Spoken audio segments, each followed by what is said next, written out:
দর্শক এই মুহূর্তে উত্তরে আছেন আমাদের সহকর্মী ওবায়দুল্লাহ মামুন, যুক্ত হব তার সাথে। মামুন, ঘটনাস্থলে এখন কি অবস্থা? সকলকে উদ্ধার করা গেছে কিনা, আর উদ্ধারকারীরা বা কর্তৃপক্ষ কিছু বলেছে কিনা? মাহমুদুল হাসান, আপনি জানেন যে আজকে রাজধানীর উত্তরা দিয়াবাড়িতে যে বিমান দুর্ঘটনা ঘটেছে, সে একটি প্রশিক্ষণ বিমান।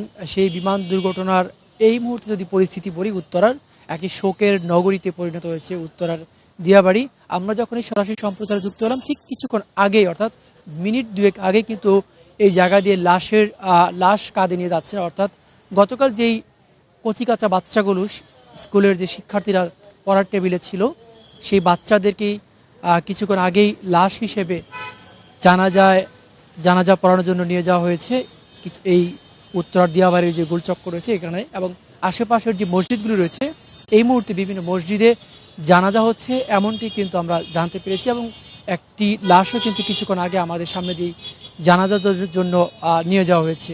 এবং আজকে যদি বলি যে এই পর্যন্ত 171 জন আহতর খবর আমরা শেষ পর্যন্ত জানতে পেরেছি, এবং যারা রাজধানীর বিভিন্ন হাসপাতালে চিকিৎসা নিচ্ছেন আহতরা, এবং 20 জন নিহত অর্থাৎ মারা গেছেন, এই পর্যন্ত কিন্তু আমরা তথ্য জানতে পেরেছি।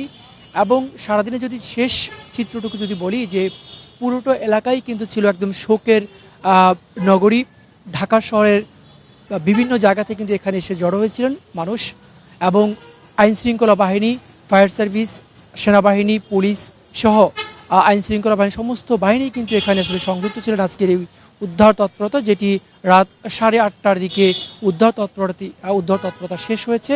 এবং যে বিমানটি ছিল প্রশিক্ষণ বিমান, সেটিও কিন্তু 9:10 দিকে এখান থেকে সরিয়ে ফেলা হয়েছে, অর্থাৎ সেটিও এখান থেকে নিয়ে যাওয়া হয়েছে। এবং এখন কিন্তু বলা চলে স্বাভাবিক পরিস্থিতি, যানবাহন রাস্তা চলাচল করছে, এবং আইনশৃঙ্খলা বাহিনীরও যে কর্ডন ছিল সেই কর্ডনই কিন্তু এখন এখান থেকে প্রত্যাহার করা হচ্ছে। স্বাভাবিক জীবনযাত্রা কিন্তু রয়েছে। তবে মানুষের মধ্যে, এখানকার যে এলাকার যে জনগণ, নাগরিক, রাজধানীবাসী, তাদের কিন্তু প্রতিটি মানুষের কিন্তু হাহাকার বিরাজ করছে।